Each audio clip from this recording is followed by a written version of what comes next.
Vatandaş, siz bilen billa ikki kelime gap qilamiz. Yig'ib to'plab qo'ygan gaplarimizni qilamiz vatandoshim. Bugun Chizsaq 2020-yil 9-oyning 1-kun haftaga seshanba. Hua Chunying xonim oldirab tinib chiqib bayonot e'lon qildi.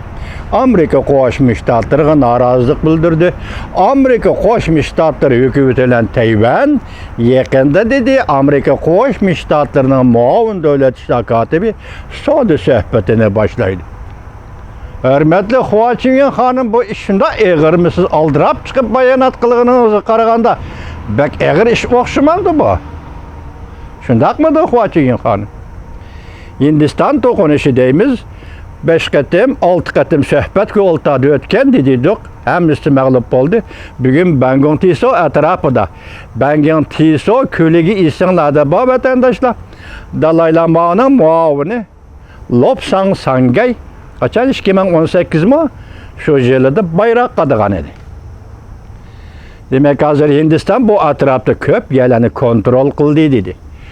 Jungoning Duvi torbeti dedi, qon to'kilishga tas qoldi dedi. Biroq boshqa torbetlari dediki, bu yerda qon to'kildi dedi. Hatto Jonlining nazari torbeti deyildiki, Jungoning 93 nafar askarini bu qatam Hindiston asirga oldi dedi. Vaziyatning jiddiyligi ana shu yerda. Men bu yerda bir savol qo'yay vatandoshim. Beijingda Tibet xizmat yig'ini ochilib o'tdi. Hindiston Jungo chegarasi nima uchun jiddiylik yuz berdi? Men buni toza anqiramadim vatandoshim. Toza anqiramadim. Endi kelaylik. Hozir Chexiyadan kelib Tayvanni ziyoratda bo'layotgan 90 nafar Chexiya parlamentining a'zolari. Bunun birisi vekili şehir başlığı, yani Praga şehrinin başlığı. Bunundaki meşal Westershil parlament başlığı, Kengash palata başlığı.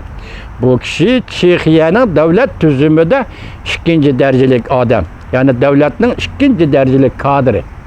Dep atılıdıkken hürmetli vatandaş, muşundaq ahval yuqur derecelik amaldar. Men tünügün dedim sizlerge Avrupa ikinci katım oygan diye. Şarkı Avrupa yana bir katım oygan deydi. Bunun tesiri intayı zor oldu. Neyim için? Mesela Amerika Tayvan'ı bundak dedi. Tayvan Amerika'nı bundak dedi. Jungo Tayvan bu adet ki iş. Çünkü Tayvan meselesi Amerika Qo'shma Shtatlari bilan Jungo o'tirishdagi mesele bulup geldi. Çünkü Şanghay axboroti qatorliq 3 axborot Amerika Qo'shma Shtatlari bilan Jungo o'tirishida imzolan. Şunu bu ish sizga bizga odatdagidek bilindi, sababi bu odatga aylanib ketgan ish. Biroq bu qatam Chexiya parlament vakillarining Tayvanni ziyorat qilishi intayin dabdaba, intayin g'ulg'ula paydo qildi vatandoshim. Bo'libmi Beijing Junanxay xon ordusi titirdi. Bu ish chaqchaq bo'lmadi. Uning kaynidan kelib Amerika Qo'shma Shtatlarining muavin davlat ishlar kotibining biz Tayvan bilan savdo kelishimi imzolash uchun savdo suhbatini boshlaymiz deganligi. Mening bilishimcha hurmatli vatandosh, savdo suhbati, savdo kelishimi imzolash Amerika Qo'shma Shtatlari uchun aytganda bu davlat darajalik ish. Biroq Amerika Qo'shma Shtatlari Tayvanni e'tirof qilgan emas. Ya'ni uni Birlashgan Davlatlar Tashkilotidan Tayvan chiqib ketgandan keyin Amerika Qo'shma Shtatlari 76-yillarda diplomatik munosabat uzgandan keyin bundaq suhbat bo'lgan emas. Endi bugun bu davlat darajalik, davlat bilan davlat darajalik suhbat bo'lib qolamda qanday? Men xato fikr qildim bu. Mesela Amerika Qo'shma Shtatlari bilan Tayvanning savdo munosabati o'rnatish uchun savdo kelishimi imzolash uchun suhbat boshlandi. Arqa-arqadan besib keldi ish. Junanxay sizga ishlar arqa-arqadan besib keldi. Hozir kishilarning hammasi fikr qilib o'tdi. Jungo Tayvanga hujum qilishi mumkin. Jungo unda qilishi mumkin yoki Janubiy dengizda Jungo bunda qilishi mumkin. Planiyada deyishyapti. Urushga yo'l yo'q. Jungolik apandilar, dunyo sizlarni urush qilishga yo'l qo'ymaydi. Herkes sizlerning urush qilishinglarga yo'l qo'ymaydi. Dunyo endi urush bilan masala hal qiladigan darajdan o'tib bo'ldi mening qarashimcha. Lekin sizlarning pozitsiyanglar qanday bu? Balki belgiligi rol o'ynashi mumkin Jungo'liq apandilar. Yani birisi bugün kunlarda Yer shari vaqt gazeti uning qarmog'ida shundoq. Yer shari vaqt to'g'ri degan to'g'ri bormi nima? O bir parcha maqola e'lon qilib, nima dedi? Amerikaning harbiy aeroplanlari Tayvandan uchib chiqdi. Bu hodislarni to'rbetirda ko'ryapsizlar. Uchar taxsining Oy sharida harbiy bazasi bor ekan. Uchar taxsa Oy sharidan uchib chiqdi ekan degandek, bugungi kunda Amerika Qo'shma Shtatlarining harbiy aeroplanlari Yer sharida Tayvandan uchib chiqdi desa, xuddi shuning o'xshashda bir ish bo'ldi-ku. Demak, Amerika Qo'shma Shtatlarining harbiy aeroplanlari Tayvandan uchib chiqdi. Jungo'liq siz uchun bu nimadan derak beradi? Xo'shajin apandi Yer shari vaqt gazetining tahriri bu siz uchun nimadan derak beradi? Jungdan qaychi nima o'ylaydi? Hozir sizlar mundaq aytgandek biz dedik-ku, passiv bo'lish va aktiv bo'lish deb.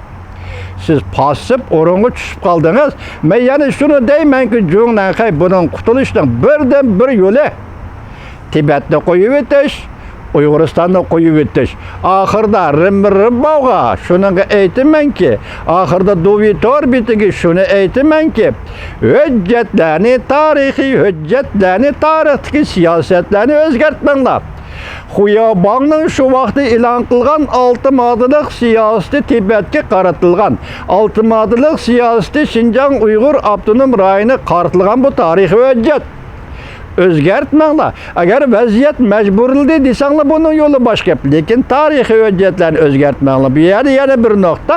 1980-yil 2-3 oylarda sekretar Xuyobon tunji qatim Markaziy komitetning, yani doimiy hay'atlar qatnashgan Markaziy komitetning yig'inini chaqirib, Tibet to'g'risida 6 moddalik siyosat, Xinjiang to'g'risida 6 moddalik siyosat belgilandi.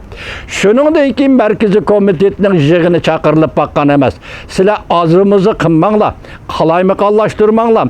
O'tirliqdagi Tibet xizmat yig'ini bo'lib O'rimchi voqeasidan keyingi Tibet xizmat yig'ini Xinjiang xizmat yig'ini deganlar bu Milliy ishlar komitetining siyosiy kengashning xalq vakillar qurultayining yig'ini, hargiz markaz darajalik yig'in emas.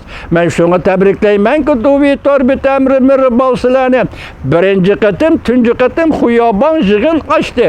2 rayonga 6 turlik 6 moddalik siyosat belgiladi.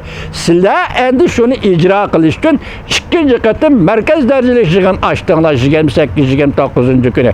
Mushundaq o'rlashtirsa, hujjat tarixiy siyosat mushundaq bo'lganligi uchun mushundaq o'rlashtirsangiz, sizga rahmat. Dovitor sizga rahmat. Yangi yig'ib ketdi, kechiringlar.